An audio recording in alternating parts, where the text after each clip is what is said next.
What should be done about the coal ash ponds here, and who's looking out for our drinking water? For 16 years, he was on the local news. But when reporters pressed him on the exact amount, he quickly got defensive.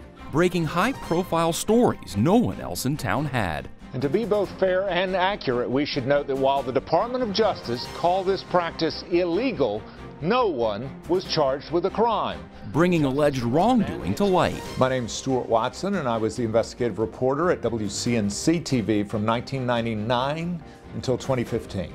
Stuart Watson made his living telling other people's stories. His work was pretty amazing. Spending more than 3 decades in local television news.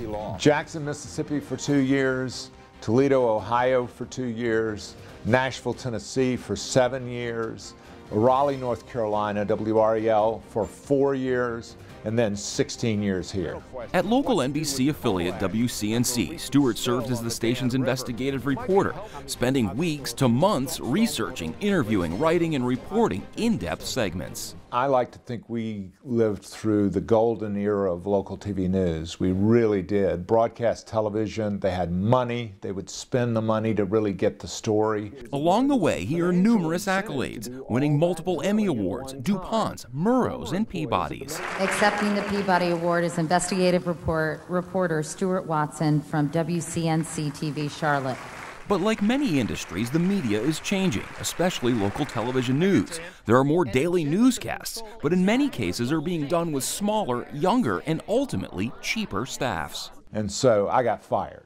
At the time, I was a manager in the newsroom and understood how the business was changing and how time and resources were spent. That old way of putting months into a story just wasn't going to fly anymore. That was 6 years ago, January 2015. At age 55, Stuart was out of a job. Bitter at first, he came to realize that this was an opportunity to dig deeper into his own story.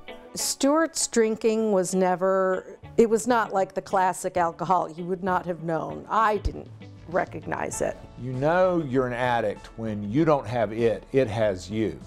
And I didn't know I was an alcoholic until I wanted to stop. His drinking became an issue during his days in Nashville. He was eventually able to beat it, but the process is still ongoing. It wasn't an overnight thing where all of a sudden, oh, Stuart's sober, he's a great dad now. No, it took me a long time. But it wasn't until after his termination and what Stuart did next that the issues with alcohol started making sense. I was always curious who my biological parents were. You know, who am I? Am I German? Am I Scandinavian? Am I Irish? You know, what's my history?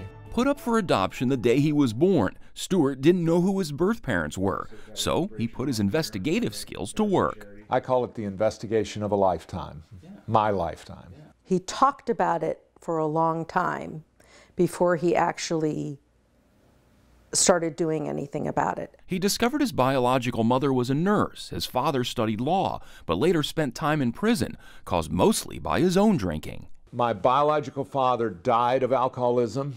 Acute alcoholism is on his death certificate. My full-blood sister, who died last year, was addicted to alcohol and other substances. My brother has had addiction issues, and I am a recovering alcoholic. Through the process of interviewing people from his past, Stuart came to realize something. I'm a terrible listener, especially to women. I would interrupt, I would argue. Well, he's a big talker, for one. He loves to talk. There'll be times when he'll be on the phone and he'll be talking for 45 minutes straight, and you wonder, what is this poor person on the other end thinking? He hasn't stopped to take a breath. So he wrote a book, released last year, What She Said and What I Heard, How One Man Shut Up and Started Listening. It's a memoir told in stories, each revealing a moment he learned something from a woman. I started looking through it in my kitchen, and before I knew it, I had read 3 chapters. The book has evolved into a weekly podcast called Man Listening, with Stuart interviewing women from all walks of life from all over the country, each with a unique story. I talked to a woman who taught African American literature. I talked to a woman who went to prison at age 18 for 7 years for attempted murder. I talked to a woman who's a documentary filmmaker. I try to talk to the widest variety of people that I can.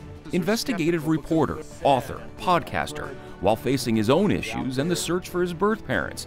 It sure has been quite the ride. It's been a great adventure. And I think for him, this is a personal journey for him. I mean, I think he, in his heart of hearts, whether he acknowledges it or not, feels like he has something to prove. Stuart is hoping to someday turn all of his research and work into a documentary on his life, and there's certainly more than enough content to fill it. For Carolina Impact, I'm Jason Joseph's report. We hope you enjoyed the story. If you don't want to miss any more great stories about the Charlotte region, please subscribe to our YouTube channel.